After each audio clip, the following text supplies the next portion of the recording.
brifing ishtirokchilari, men Asanov Po'lat Ismatovich, Karmon tuman ekologiya bo'limi boshlig'i lavozimida ishlab kelaman. 2025-yil Vazirlar Mahkamasining tegishli farmoyishiga asosan va viloyat hokimining farmoyishiga asosan Navoiy viloyatida 8,4 million top ko'chat, Karmon tumanida esa 1,98 million dona ko'chat ekilishi belgilab olingan.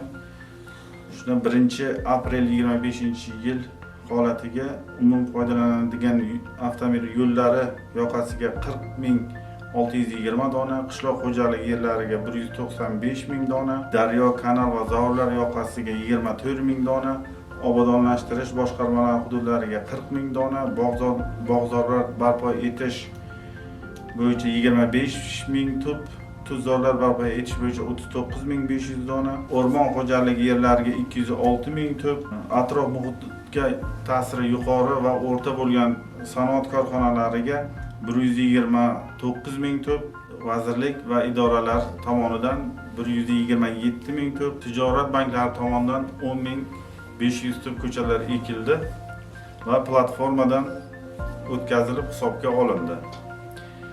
Ekilgan ko'chatlar turlari asosan qayrag'och, katalpa, akatsiya, zarang, shumtol, tut, jiyda, yong'oq kabi iqlim sharoitiga mos, suvsizlikka chidamli, kasalliklarga chidamli ko'chatlar tanlab olindi. O'zbekiston Respublikasi Prezidentining 2024-yil 12-dekabrdagi Navoiy viloyatini ijtimoiy-iqtisodiy rivojlantirish bo'yicha qo'shimcha chora-tadbirlar to'g'risidagi 430-sonli Prezident qaroriga asosan Karmon tumanida Yashil makon umummilliy loyihasi doirasida Sardoba mahallasidan qariyb 150 gektar yer tanlab olinib, korxona va tashkilotlar tomonidan 100 mingga yaqin mevali, manzarali va bo'ta ko'chatlari ekildi.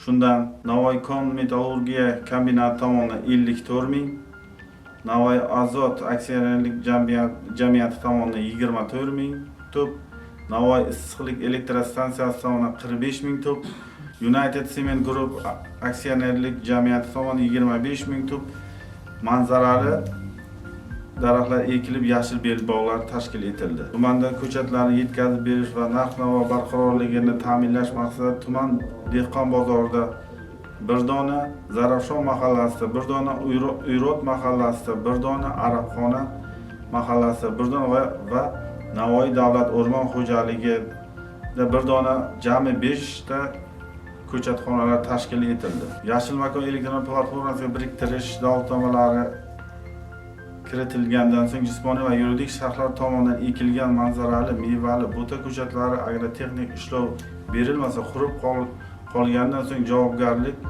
jismoniy va yuridik shaxslar mas'ul bo'ladi. Bunda ma'muriy javobgarlik to'g'risidagi kodeksning 79-moddasining 3-qismi bilan javobgarlik belgilangan. Korxona va tashkilotlar tomonidan bahor mavsumida ekilgan ko'chatlarni agrotexnik tadbirlarini va sug'orish ishlarini to'liq amalga oshirishini so'rab qolamiz. E'tiboringiz uchun rahmat.